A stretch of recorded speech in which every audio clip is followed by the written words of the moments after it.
There's strange SCPs, there's dangerous SCPs, but there's also some SCPs that are straight up pure evil. And oh boy, when I say evil, I mean that they do so many fucked up and evil things I couldn't even describe any detail without this video getting taken down. And the worst part is, almost all of them do it out of their own pleasure. So if you're curious what or who these SCPs are and are ready to ask yourself who the fuck came up with and wrote these things, then let's not waste any time and get right into it. First of all, we have SCP-4666, the Yule Man. Every December 21st to January 2nd, this naked, really skinny old man begins what's known as the Weihnacht event, and yes, he's literally naked, even in -20°C blizzards. If your family lives in a northern isolated snowy area and you've got a child under 8, then congratulations, you are cooked. The first 7 nights he stalks from the woods. Kids report seeing him just standing outside and staring menacingly, sometimes even right through their bedroom window while they're sleeping. By nights 8 to 11, things get worse. The parents hear footsteps in the attic or roof and a disgusting smell fills the house, but there's no signs of entry and no source, just the growing dread and a feeling that something is watching. Many people at this point figure that their house is cursed and just dip, which is actually a really smart choice. As on night 12, the final night, SCP-4666 will commit one of these two scenarios. Scenario 1, you wake up with Christmas presents under your bed, however these weren't from Santa Claus but instead SCP-4666. You open them with curiosity, only to find toys and dolls made completely out of human remains. Needlessly to say, you'll definitely need a lot of therapy and Jack Daniels to get this image out of your head, but hey, at least you and your family lived. This is a heaven-like ending compared to the other one. Scenario 2, SCP-4666 will inflict incapacitating injuries to family members whilst they are sleeping. Then we'll take them into a single room where it will proceed to kill them in the view of each other, all except for one child. He will then transfer this child in his Christmas bag to an underground system of tunnels where he keeps his workshop. This workshop is filled with many other really young victims where you'll be forced to endlessly produce toys made of remains of his past victims. And if at any point you're too tired, too cold or incapable to work, well, you'll be turned into a toy yourself. The method of his killing varies with each event, however it won't ever be quick nor painless and will typically be preceded by some form of torture, which appears to serve a ritualistic purpose but the full details are still unknown. And if this wasn't bad enough, this guy has been doing this for more than a whopping 2000 years. Yup, the Foundation somehow traced this guy's murder to until 2nd century AD in Europe and Russia and even in the 1st century before Jesus Christ in Scandinavia. So honestly, it's very tempting to just select this guy as the most evil SCP ever. He targets children during the jolliest time of the year, stalks them and then does completely unspeakable things to their family and to them during their captivity. But before we give him the crown, there's quite some more competitors on this list. Next up we have SCP-953. Now even though I said I'd date her in one of my other videos, she's definitely in the higher end of evil SCPs. SCP-953 is a shape-shifting hyper-intelligent kumiho, a literal 9-tailed fox demon straight from Korean folklore. But what makes her so evil is that she will use her level 1000 wrist powers on you only to then tear you up and eat your liver. Yes, her daily diet in containment is 1.5 kilograms of fresh liver and she doesn't discriminate. She prefers humans but will eat anything from cows to pigs. But all of that is not important. What matters is that besides being able to shapeshift, she also has psionic aka manipulative abilities, namely suggestion and telepathy. This would all be cool if she didn't use this to commit such diabolical and brutal crimes that literally had to spend a hour figuring out how to describe them without this video getting wombo combo age restricted and taken down. First of all, she convinced a mother to roast and consume her family member whose age I cannot specify. She violated the holiness of Adrian Ramsey's dead wife's body in his full view and succeeded in the systematic murder of 27 entities of Yevcon 2. And besides being evil, this girl is also really smart. You see, even though she can shapeshift, she will always keep some properties of her true fox form. This can be a tail, claws, ears or anything. So what does she do? Well, she goes to a fucking furry convention. I bet everybody was like, yo, your cosplay is so cool, how did you manage to make this? And then bang, they all just got slashed up. If that wasn't enough, she also disposed some of their remains by incorporating them as the main course in a hotel banquet. This SCP's ruse and manipulation is so strong that a team of agents sent to capture her, that full on knew what she is and what she can do, still somehow got convinced by her to eat a dinner she prepared and to stay for the night. Some of the agents were literally calling her a perfect wife. In fact, one of the agents managed to score game with her, only for her to deliver a sudden attack with her teeth, eliminating a crucial piece of his biological foundation. She spit out this head piece and made him watch in horror, but before he got a chance to scream, she gently scratched his neck with her claws and disabled his throat, and the other agents just got turned into liver snacks. So yeah, that must have been one hell of a post-nut clarity. There is more evil SCPs than her, but with all of the diabolical things she's done that I can't even talk about, I think she definitely deserved a spot on this list. Next up we have SCP-072. Now you may be wondering what could be so evil about an average looking bed. Well, in theory, this safe class SCP is completely harmless if you're not bare feet. Yup, this is just an average looking bed, however if you fall asleep on it with your feet exposed to open air, its ghost-like hand will emerge from underneath it. It will start tapping your feet until you're awake, but the fun part is that you'll be completely paralyzed. You won't be able to scream, move, call for help or anything. All you can do is watch it inflict slow, severe mutilations to your feet with its pointy finger. This process, by the way, is extremely long, as the operating speed of one finger isn't the greatest. As it cuts the tissue, it will place the removed material underneath the bed, where it just demanifests. It's unknown what the bed does with the material, however it will stop the process when it reaches your ankles. Most of the time the resulting wounds aren't fatal with proper treatment, but hell no! Imagine just going for a nap and this creature forces you to suffer and stare as it slowly deconstructs your feet like Lego. This bed, upon completing the procedure, then infects the other nearby beds, which will do the same to other victims. But luckily the Foundation obviously caught eye of this and locked it away. This definitely isn't the worst SCP you can encounter, but its ways of torture are another level. And I'm pretty sure we can all agree that, well, we love our feet. I don't wanna walk like a handicapped pirate with wooden legs just because some freaky monster decided to eat my feet while I was sleeping. So yeah, not the most evil SCP, but still very evil. Anyways, next up we got SCP-106. Now, we all have that one old uncle that wants to touch you, right? Well, imagine if he was a World War I veteran grandpa that smells like shit, can go through walls or emerge from any surface, but he's also immortal and wants to drag you to his pocket dimension. And oh boy, this isn't just any pocket dimension. This is a dimension he literally made to torture people. Time here doesn't work quite right, so a year here could be like 5 minutes on Earth. You're basically powerless in this place as he has god powers whilst you're disoriented or have a part of you decomposed due to his corrosive touch. But what's the point of all of this, or even his behavior? And well, the reason is that he's just into that. He doesn't need you as food, he doesn't need you as a ritual sacrifice. Nope, the only reason he does all of this is just because he enjoys it. If this isn't the literal definition of evil, then I don't know what is. However, despite this dimension being literal hell, there's multiple ways you can survive. Number one is that you're a massive pussy who screams, suffers and has such a hellish miserable time during every single second you spend here. I'm talking about such intense levels of agony that you just can't ever stop screaming whilst he's bullying you. Then after like 50 hours of this, he may be like, yeah, that was fun, however I gotta go sleep now for a really long time, so I'll release you. Not only will you have permanent wounds and infinite trauma from this place, but the only reason he let you go is so he can capture you and torture you all over again. Like, imagine somehow finally healing from all of this damage after like 3 years of intense memory wiping, only for this guy to grab you right after your final therapy session.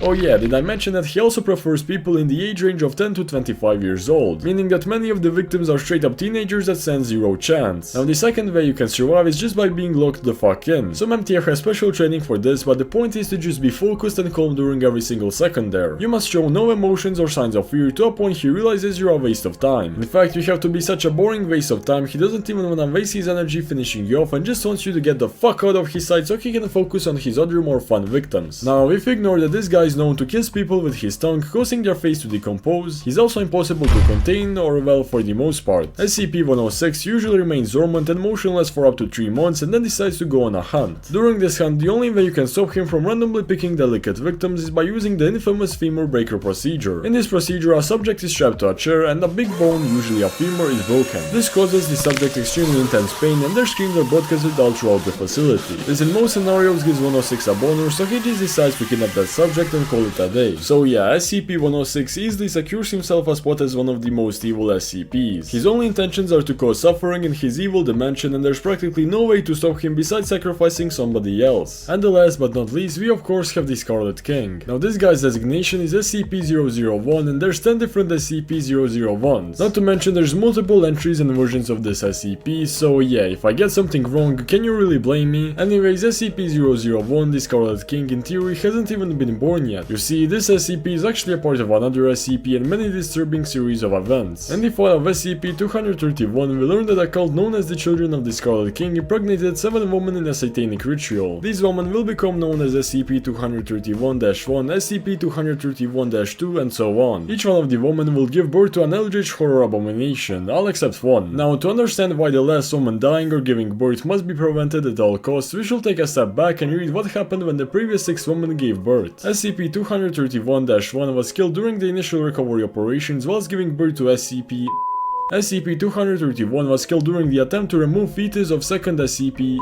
specimen, resulting in immediate event. SCP-231-3 self-terminated following a prolonged period of distress caused by the implementation of Procedure 110-2. SCP immediately underwent a event. SCP-231-4 attempted to administer SCP-500. Although successful in that, all traces of SCP were expelled from the system. Expelled remains immediately underwent a event, causing numerous casualties including SCP-231-4 herself. Now, to keep the story short, you may notice that every birth has caused insane amounts of deaths. But not only that, with each birth it got worse and worse. I mean, the 5th birth literally caused the whole Foundation site to be destroyed and casualties. So now you can only imagine how catastrophic will be the last and final birth, which is believed to be the one of the Scarlet King. Hell, the O5s themselves said it's likely an XK class end of the world scenario will occur if they fail in preventing the birth. I thought if that wasn't bad enough, they've got to somehow keep the poor girl alive and pregnant for, well, forever. Or at least until they find out how to prevent the end of the world. They keep this girl stable with a procedure known as 110 Montauk. This procedure is so horrible, only specialized class D are allowed to carry it out. In fact, rumors spread so much within the Foundation about this terrible procedure that an O5 had to release a public statement clarifying some things. No, SCP-231 is not a punishment detail. No, not everyone who worked on SCP-231 is terminated upon leaving the project. Yes, staff members who have been assigned to SCP-231 are allowed to take a Class A amnesic before leaving the project if so desired. Yes, false memories are then implanted. But the most unfortunate thing for this woman is that she must be completely conscious during every single second. She mustn't die, nor must she get used to the suffering. Yes, it's literally noted that the woman got mentally used to the suffering, so they administered her Class A amnesic so she can suffer like it's her first time. It's unknown what this procedure is, but it's definitely not painless, and considering researchers often kill themselves after working on it, I don't think it's anything close to normal. So yeah, how this SCP came to existence is evil, how it's being contained is extremely evil, and it's safe to assume this SCP is also extremely evil, as its birth could lead to the end of the world. Anyways, out of these 5 evil SCPs, which one do you think is the most evil, and is there any evil SCPs I missed? Make sure to let me know in the comments. Also, make sure to subscribe to not miss out on any other crazy SCP content, and make sure to check out some of my previous SCP and SCP SL videos. Thank you a lot for watching, shout out to my patrons and channel members, and I'll see you next time.